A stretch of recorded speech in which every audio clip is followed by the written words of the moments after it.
अस्सलामुअलैकुम वरहमतुल्लाहि वबरकातुहू। सल्लु अलल हबीब सल्लल्लाहु अला मुहम्मद सल्लल्लाहु अलैहि व आलिहि वसल्लम। रज़ाए इलाही चैनल में आप सबको खुश आमदीद कहते हैं। अल्लाह अज़्ज़ा वजल से दुआ है कि अल्लाह अज़्ज़ा वजल आप सब पर अपना ख़ास करम फरमाए, दोनों जहानों की भलाइयाँ अता फ़रमाए, खुशियाँ अता फ़रमाए, हर दुख और तकलीफ़ से महफूज रखे। अल्लाह अज़्ज़ा वजल बे औलादों को नेक और साहले औलाद अता फ़रमाए, बेरोज़गारों को अपनी बारगाह अक़दस से रिज़्क़ हलाल कमाने और खाने की तौफ़ीक अता फ़रमाए, बीमारों को अल्लाह अज़्ज़ा वजल सेहत कामिला आजिला अता फ़रमाए। आप सब की तमाम जायज़ दिली ख्वाहिशों को अल्लाह अज़्ज़ा वजल अपनी शान के मुताबिक पूरा फ़रमाए। हमारी आज की वीडियो का टॉपिक है कि किन सूरतों में झूठ बोलना जायज़ है और झूठ बोलना चाहिए या नहीं। किसी भी काम के लिए हमेशा सच्चाई का सहारा लेना चाहिए। सच्चाई में ही बरकत है। सच्चाई वक्ती तौर पर बाज़ दफ़ा बाज़ लोगों को बहुत कड़वी लगती है, लेकिन लॉन्ग टर्म में जाकर जब देखा जाए तो इसके बहुत से फ़वाइद होते हैं। हमारे माशरे में इस वक्त झूठ का सहारा लिया जाता है, बहुत ज़्यादा सहारा लिया जाता है। कारोबार में 100% झूठ बोलने की कोशिश की जाती है कि बस गाहक को मुतमिन कर दिया जाए झूठ बोलकर। इस वजह से ये है कि हमारे घरों में बरकतें ख़त्म हो जाती हैं। हमारा कारोबार वक्ती तौर पर जो हमें चमकता नज़र आता है और झूठ बोलकर हम जो मुनाफा हासिल करते हैं वो बाद में हमें नुकसान की सूरत में निकलता है और बहुत सी तकालीफ़ का हमें सामना करना पड़ता है, जो शैतान हमें इतनी खूबसूरत करके पेश करता है कि हमें ऐसा लगता है कि नहीं नहीं, बस मैंने झूठ बोला, आज 100 रुपये वाली चीज़ मैंने 200 रुपये की बेच दी है। तो ये सारी चीज़ों का हिसाब किताब होगा अल्लाह की बारगाह में, तो ये इंसान इनसे बच नहीं सकता। जब इंसान झूठ बोलता है तो फरिश्ता जो है उसकी झूठ की बदबू से 1 मील के दूर फासले पर उस पर चला जाता है। और जो बंदा हमारे यहाँ जो इस वक्त बहुत बड़ी ये खासकर टीवी शोज़ में और ड्रामा शोज़ में किसी को हंसाने के लिए जो झूठ बोला जाता है उसका ठिकाना जहन्नम है। उसके लिए तो माफ़ी के चांसेस बहुत कम है। अगर सच्ची तौबा नहीं करेगा तो ये उसके लिए बहुत ही ख़तरनाक होगा। और जो किसी को हंसाने के लिए झूठ बोलता है उसको जहन्नम के गहराई में, इतनी गहराई में भेजा जाता है कि जिसकी गहराई आसमान और ज़मीन का जो फासला है उससे भी ज़्यादा है। और बाज़ दफ़ा ऐसा होता है कि एक हदीस मुबारका के मफ़हूम के मुताबिक इंसान बाज़ दफ़ा किसी को हंसाने के लिए, किसी को खुश करने के लिए झूठ में ऐसी बातें कर जाता है कि वो इस्लाम से बिल्कुल खारिज हो चुका होता है और उसे इस बात का इल्म भी नहीं होता। तो इसलिए कभी भी झूठ का सहारा न लें। झूठ के कोई पैर नहीं है, झूठ का कोई बुनियाद नहीं है। झूठ किसी वक्त भी पकड़ा जाएगा और जो उस वक्त किसी को तकलीफ़ होती है, इसलिए वो उससे बचने के लिए सच्चाई का सहारा लें। बहुत से रिश्ते हमारे पाकिस्तान में तलाक़ें होने की शरह और रिश्ते बर्बाद होने की वजह यह है कि जब रिश्ते करवाने वाले जो लोग होते हैं या स्टार्टिंग में जो होता है वो एक दूसरे को इतने झूठ बोलते हैं, इतनी चीज़ें बिला फैला के बताते हैं कि लड़के का कारोबार है, ये है वो है। जब बाद में हकीकत सामने आती है तो इस तरह लड़ाई झगड़े पैदा होकर घर बर्बाद होते हैं। तो इसलिए सच्चाई का सहारा लें। सच जो है इसको कोई आँच नहीं है। सच हमेशा कामयाबी की तरफ आपको लेकर जाएगा। आपके घर में भी बरकत होगी और सच्चाई से आपका किरदार भी रोशन होगा। आपके किरदार पे लोग उंगलियां भी नहीं उठाएंगे। अब सूरत हाल ये पैदा होती है कि किन सूरतों में झूठ बोलना जायज़ है।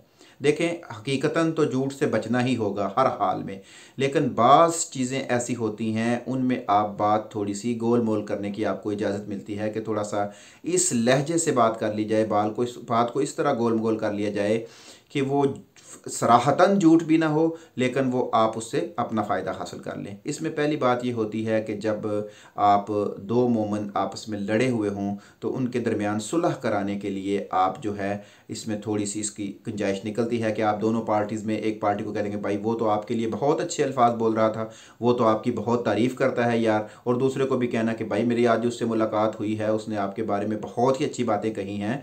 तो इस तरह अगर दो मुसलमानों के दरमियान सुलह कराने के लिए आपको झूठ बोलना पड़े, झूठ का सहारा लेना पड़े, तो इसमें आपको बात गोल मोल करने की इजाज़त निकलती है। इसमें इंशाअल्लाह अज़्ज़ा वजल आपको झूठ की सज़ा और झूठ का गुनाह नहीं मिलेगा।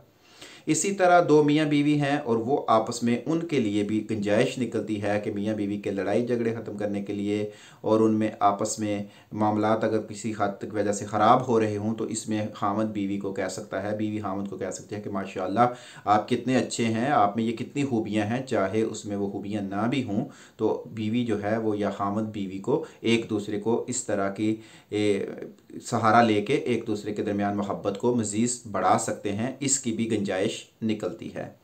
इसके अलावा एक बंदा है, वो आपकी जान लेना चाहता है, आपके ऊपर जुल्म करना चाहता है, ऐसा जुल्म है जिसमें आपको ख़तरा है कि आपकी जान जा सकती है, तो उस सूरत में भी आपके लिए गुंजाइश निकलती है कि आप उसमें जो है उसको थोड़ा सा बात को मिसअंडरस्टैंडिंग के ज़रिए या किसी दूसरा तरीका इस्तेमाल करते हुए या बात को गोल मगोल करते हुए वहाँ से अपनी जान छुड़ा लें।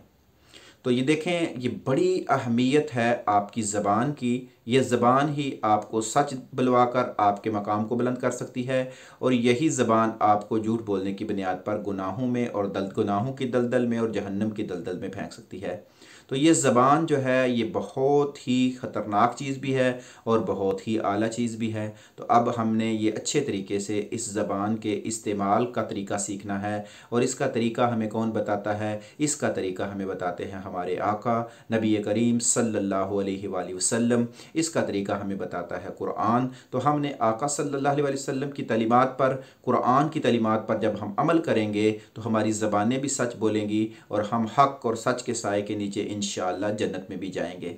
तो इसलिए कोशिश किया करें कि झूठ से हर हाल में बचें, झूठ से मुकम्मल बचने की कोशिश करें, और जो मजाक में झूठ बोला जाता है उससे बहुत बहुत बचना होगा। हम बहुत सी चीज़ें ऐसे कहते हैं, देखिए गुनाह गुनाह है झूठ में, चाहे वो आपने मजाक में किया है चाहे वो आपने सीरियस किया है। अब मिसाल के तौर पर एक बंदा मजाक में कहता है जी मैंने फ़लाँ लड़की से ज़िना कर दिया था, वो लड़की प्रेग्नेंट हो गई है, बच्चा पैदा हो रहा है, हालात कहाँ के कहाँ से चले गए, तो ये तो नहीं कहा जाएगा कि भाई उसने मजाक में किया तो कोई मसला नहीं है। नहीं, गुनाह गुनाह है, चाहे उसको मजाक में किया जाए या चाहे उसको सीरियसली किया जाए, गुनाह का जो है वो आपको गुनाह मिलेगा और उसकी सज़ा भी मिलेगी। इसलिए जहन्नम की इन सज़ाओं से बचने के लिए और दुनिया की तमाम परेशानियों से बचने के लिए आपने हमेशा सच का सहारा लेना है। देखिए, कारोबार में आपको शरीयत इजाज़त देती है कि आप 15 रुपये वाली चीज़ 50 रुपये की भी बेच सकते हैं, अगर ख़रीदने वाला भी मुतमिन है और बेचने वाला भी मुतमिन है। लेकिन आप गाहक को ये नहीं कह सकते कि भाई, हमारे यहाँ अक्सर ये होता है कि दुकानदार कहते हैं कि भाई कसम उठा के वो कह देते हैं, हालांकि अल्लाह की कसम